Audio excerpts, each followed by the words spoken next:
the best way to deal with that frustration is to give yourself permission to make something but ugly. Seriously. You're not striving for but ugly, but if you give yourself permission that if it is but ugly, you go, that's but ugly. But then you have to take it a step further and you go, okay, but so as I'm not happy with this, what do I like about it? Even if it's just the subject matter, it's a step to make you draw it or do it again. Find what you like, the elements that work for you. Identify the elements that don't work, and then see if you can make shifts, little changes, little tweaks here and there. Well, next time I'm going to do this. If it's something completely brand new and you've never done it before, don't use beautiful wood. Go out to the wood pile. Buy a piece at your auction for $1. And then just practice. Now, the only danger there is if you have a spouse, God bless them, that you show them and go, honey, I kind of like this, but it needs a lot of work. And they go, oh, it's lovely. I will put it out every Christmas, and everybody in the family and all of our friends will be able to admire it. It's like, no. If you have a spouse like that, make something small and then hide it. Don't take it in the house. Don't do it. I have a zebra wood platter that is 18 inches in diameter, and we're talking it is a butt ugly. Even though it's a zebra wood piece of wood, it is not a platter I'm happy with. My husband drags that thing out every opportunity. We're going to a party? Great, let's use the zebra wood platter. No! Yeah. So use it as, have a little cupboard that's locked or something that you can put under it so you can see your progression. But there is going to start out that way because it's something you've never done before, chances are. And if you do something and you're like, wow, and you want to show it to your friends and relatives, by all means do. But I'll tell you, 6 months down the road, because that passion is going to keep you coming back and making more and more and more. Like, Jamie, where's Jamie? No, you were saying that. It wasn't Jamie, it was you with the 75, 100, yeah. For the Christmas ornaments. 75 of them. Right. But I bet your first of those 75 is not nearly as refined and beautiful as number 75. And wait till you get to 100 and Tone sees it. And Tone sees it. Okay? But it took that much, yeah. How many bud uglies did I find when I forgot about when I moved? You know what? It wasn't that, because I got rid of a lot of bud uglies. I have one sitting on the table here that's a bud ugly. And I'm going to tell you why it's a bud ugly to me. My bud uglies that I will never be able to get are my sister. I gave my sister my early work, being proud of them at that time.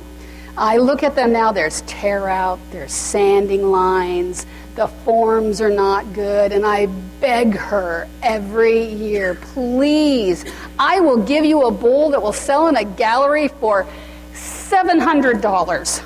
Please let me trade you. And she won't. She won't. Nope. I'm going to put this out here and say, look, what you think Molly's good? Ha! You come see to my house. I'll show you what her stuff is. So that's what you have to contend with. But butt ugly, you're right. Okay, so I'm going to show you an example of what I consider butt ugly.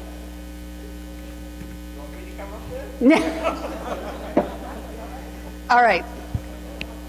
Let's get a close-up side view of this guy.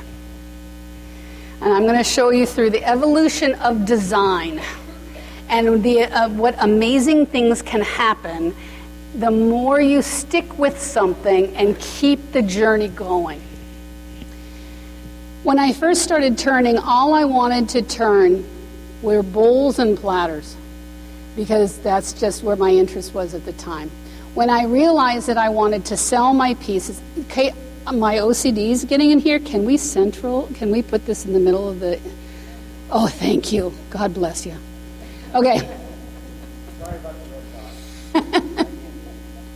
So, bowls and platters is where I got started. When I decided that I was going to embellish my work and go off into a different direction to galleries and one-off art pieces, and I was going to brand and burn imagery and designs on the outside of the surfaces of my pieces, bowls and platters are too limiting to me. I could make a very wide-rimmed bowl that would give me more surface area to enhance, but it just wasn't the same. So I realized I needed larger canvas, and that's how I got into doing the hollow vessels. I'd never turned a hollow vessel before. And so I started looking around and seeing who does hollow vessels that I really like. And I will use that as a way to learn how and kind of copy those forms, and so that I could learn how to make a hollow vessel. Well, at the time, Art Leastman was making the puzzle illusion pieces. Anyone here remember or know who Art is in the puzzle illusion? Okay, for those of you who may not be familiar with Art, the puzzle illusion piece was a beautiful, a little bit different form than this, much more refined and prettier than my form, because keep in mind, this was like form number 2 or 3.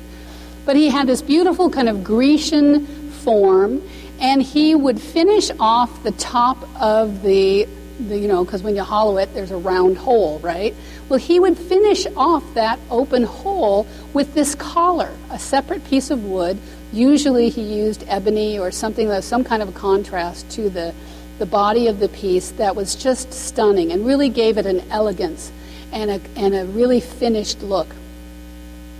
And most of his pieces, and then he would burn in what looked like a jigsaw puzzle. It was made from a jigsaw puzzle. So he'd burn in lines that made it look like it was made out of a jigsaw, with jigsaw puzzle pieces. And one little piece he would cut out and then duplicate it like that and set it on the table next to it, which just gave it one little sweet finish to it, right?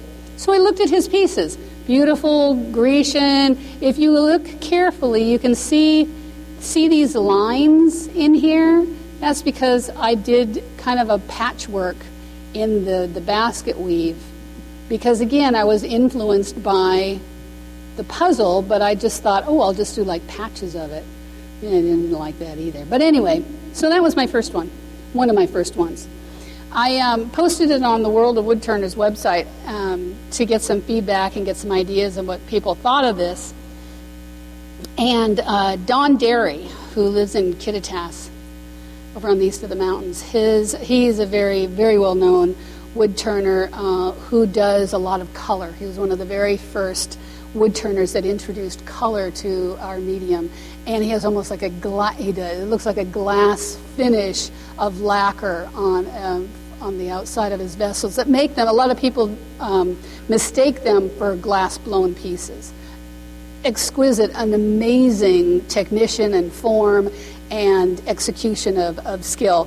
And he happened to be on that forum. And it was a piece, at the time it wasn't this one, it was another one. It had one panel on one side and another panel on the other.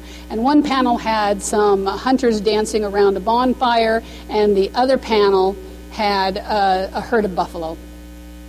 And then I did the basket weave framing those two panels. And he said, "Wow, Molly, that's a breakthrough piece. Can I trade you?" And I didn't know Don personally at that time. We're friends now, but at the time I just knew of him. And someone who was considered a very well-established artist within the wood-turning community wanted to trade for one of my pieces. Are you freaking kidding me? I was over the moon. Hell yes. So anyway, we traded, and then we started emailing back and forth a little bit. And he said, "Are you interested in a critique?" And I said, "Yeah." Because I knew from past experience in a different industry, I had some work critiqued in my professional career, and it advanced me and elevated my learning curve so immediately The previous experience, they ripped my product to shreds. But in the process of ripping it to shreds, I was then able to build it back up into a masterpiece. So I knew the value of a very good executed critique. And so I said, by all means, please, I'd love to. So I gathered up my pieces, probably including this one, and took it to his home. We sat in his living room, and he just sat there and asked me questions. And I'll talk about what I think is a good critique and what I think is a bad critique. But was a very good one. So he was looking at that 2-paneled piece. And he said, why did you choose this form? Because it was also a similar form. And I said, well, because I don't know how to make hollow forms, and Art Leesman's, I like his, and so that's why I picked it. He goes, oh, okay. Well, he says, I'm struggling with this piece a little bit. I love it because it's breakthrough. I love it because I like the primitive design that you've put onto it, but I'm still struggling a little bit here with the form that you chose. And I was completely puzzled. I said, what do you mean? He goes, well, okay, let's think about this. You have a Grecian style, very formal form. You have finished it off, making it even more formal and fancy with this collar. And then you've put a primitive, earthy, organic design on top of that form. The two styles fight and struggle with one another because you've got formality and primitive combined. And while I'm attracted to it because I like the subject matter, I'm detracted a little bit, I'm pulled away a little bit because there's a struggle that doesn't flow. The piece has tension that is not a good kind of tension. It's a detracting and distracting tension. I would suggest you might think about, another good sign of a good critique, suggesting ideas rather than saying do this, do that, or don't do that. You might think about finding a more organic form, a form that will flow with a primitive design rather than fight with it. Well, then I had to think what the hell he meant by organic form. And so I started thinking about, okay, primitive designs, what kind of vessels are they on? Well, the first thing that comes to mind are the Southwest pottery. At least it did for me. So there you've got primitive designs, and they're on a particular style of form, and it is a recognized style of art that is kind of universally accepted as a very beautiful and a flowing combination of elements. So I had taken this piece and a couple others to Provo before I had that critique with Dawn. And I had these in the Instant Gallery. And a friend of mine came up to me at the time, and this was a long time ago. And she said, "You're never going to guess who is looking at your work. Ray Lear from Delmano Gallery." And at the time, for those of you who are either new to the craft or just don't give a rat's behind about the art side of turning, Ray Lear and getting your work into Delmano was considered making it, because they were, at their time of their existence, the prime gallery that represented wood-turned art throughout the world, not only nationally but internationally. And if your work got into their gallery, it sold. And it sold for big dollars. And so I'm like, oh my gosh, he's looking at my work. I'm going to be discovered. Didn't hear a thing. He took notes. He stood in front of it and he took notes. And I heard nothing. So then I get this critique with Dawn, sometime after Provo and before the next summer. So the next summer, I changed my designs to a more southwestern style form, so we can get a close-up of comparing these two guys together. So I switched. I went from the Grecian formal form to this southwestern form. Now keep it on the side. Well, you can see from the top too. Yeah, but then go ahead and bring it to the side view if you would. Okay, and so the next summer I was in Kansas City at the AAW symposium. I was setting my pieces out on the table at the Instant Gallery, and still being new to the craft, I was fussing and fiddling with them to make sure that they were being shown off to their best advantage. And a gentleman walked up to me and was standing next to me as I'm at the table, and he said, "Wow, those are really nice." I said, "Well, thank you." And I didn't recognize, I don't know who he was, just some guy out in the Instant Gallery. And he goes, "Did you have your work in Provo last year?" And I said, "Yeah, but I've kind of made some changes." He goes, "Oh, you sure have." And I'm thinking to myself, who are you? And luckily, I didn't say that out loud. And he turned to me and said, "Would you mind sending me some images of your work?" And now I'm thinking, who the hell are you? I said, "Well, my husband just set up my website. You can always go see them there." And he goes, "Nah, I don't do websites. Would you put them on a CD and mail them to me?" And I'm thinking, what the hell? Who are you? And he hands me his business card, and I look down, and it says, "Ray Lear, Del Monte Gallery." Yeah, I'd be happy to send you images. So I don't tell you that story to blow my horn. What I tell you that story for is that the previous summer, I had this form. He looked at it, he took some notes, and he walked away and didn't say a word. I had the critique. I made changes, subtle but significant. He saw them and invited me to their Small Treasures exhibit, and that's how Del Monte would kind of test new and emerging artists. They would invite them to an exhibit and then see how their work were received by their clientele, because they put together a huge catalog and it got sent, and I sold all my pieces. And so then they represented me. They set the price, $1,200. Who spends $1,200 on a piece of firewood? I mean, they're nuts, but I'm not going to tell them no. I would never have dreamt of putting a price on my pieces like that. Never have dreamt of that.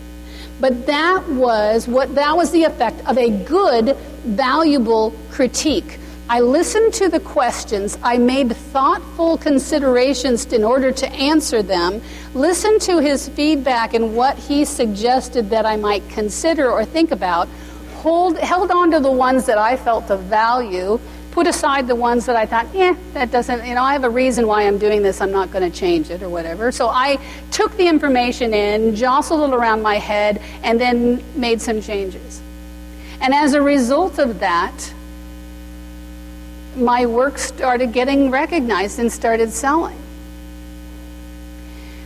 So then I was more thoughtful on the subject matter versus the form. So if you're going to embellish and what you are inspired by are, say, Egyptian art, don't put Egyptian art on a southwestern form. Research the vessels and the forms that were used back in the time that ancient Egyptian art was being created.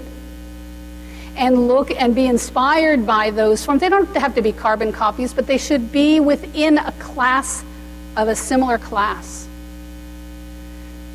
Make sure that your form and your topic of embellishment flow and marry and weave together rather than hit and bounce heads and struggle and clash. Then as I continued going on, learning and producing, and I took a class at Anderson Ranch with Christian Bouchard. Oh my gosh, it was one of the most exciting. If you have the opportunity of going and taking a multi-day class, a 5-day, a 3-day, a 2-week, oh my God, 2-week would be amazing, with a well-known, very accomplished instructor, and the students, and it's amazing the experience that you can come away with. So I took this class with Christian, and when with my primitive designs, my ultimate quest was to be able to have the rim opening be a natural edge, which is very difficult to get because a lot of times the bark won't stay, or for whatever reason it's challenging to get your rim. It was going to be a natural organic opening. It's round, it comes off of the lathe round. Unless nature changes that or you alter it, it's going to come off that lathe round. And I was in the class and I was whining and pissing and moaning, and apparently I did it one too many times. And Christian just threw his hands up and he goes, "Oh, for God's sakes, Molly, just because it comes off the lathe round does not mean it has to stay that way. Go change it." It's like, whoa, okay. So I started thinking about it, like, okay, if I can't get a natural edge, then I'll change it and alter it through carving. Okay. So I started with the round, and then I laid out into 3 different little triangular flutes, and I carved the rim to be food. I'm going to turn it sideways so you can get a little bit of the profile on that. So it comes up. And darned if that didn't just go crazy, accepted by the people that collected and bought they started buying more of my work because of that one tiny little change that was a very significant impact. So I realized not only do I need to be deliberate to the form and the surface of what I put on it, but I also have to pay attention to all of the other elements of the piece. I can't just let it come off the lathe and just not think about it. So instead of just it coming off naturally round, now when I make my vessel, I very deliberately decide, will it stay round or will I alter it? If I'm going to alter it, how am I going to do that? Because most of the time when I alter it, I carve in the 3 flutes. But then I was flipping through a book called 14 Families in Pueblo Pottery. Because in this book, there's all kinds of amazing different forms and vessels in here. And I want to center on this one. Move the book. There we go. Okay. So I'm flipping through here, and I look at this one, and I stop, and I'm like, oh my gosh, that rim is square. I wonder how I can get square in wood. Because I had never seen a square-rimmed piece. In all of the instant galleries and all of the exhibits I'd ever seen, I'd never seen a square opening. I went, well, that's unique. It's not going to be as simple as a potter. God bless the potters. They have it so easy with their medium. all he had to do was go squish, squish, tap, tap, tap, tap, and his rib was square. I had to think logistically, how am I going to be able to do this? So I'll tell you how I do it. When I make a square-rimmed vessel, I have to be very, very deliberate as I'm turning it. When I carve it into 3 flutes, I can just leave a slightly elevated neck so that I have a place to carve those into, but that's like straight off the lathe. There's no calculation to do something afterwards. With the square rim, I need waste wood to carve into that square. So as a bird's eye view, it's the outside of the vessel, and here's the hole that I'm hollowing through. Okay, so we're looking bird's eye here. So I drill my pilot hole to do the hollowing out of, and then I leave extra meat on the outside here. And once I've gotten where I think I'm close, that I have enough waste wood there, I take the chuck and the vessel off the headstock, keeping it in the chuck, because you know that always goes wonky if you take it out of it, and set it on the ways. And then what I do is I do eyeball everything. Segmented turners in here? I'm sorry. I eyeball things. I don't measure. I will cause you hives. So I go here, and so I start drawing out my outside of the square. Does that make sense? So I need to have a wide enough square there so that I can also do the same thing to the inside. Because now I also want a square on the inside of that. So I do this in pencil. I finish hollowing and finishing the form and the shape, and then I take it out of the chuck, and the next thing I do, is I have it in my lap, and on these corners, I'm going to draw a line down the neck.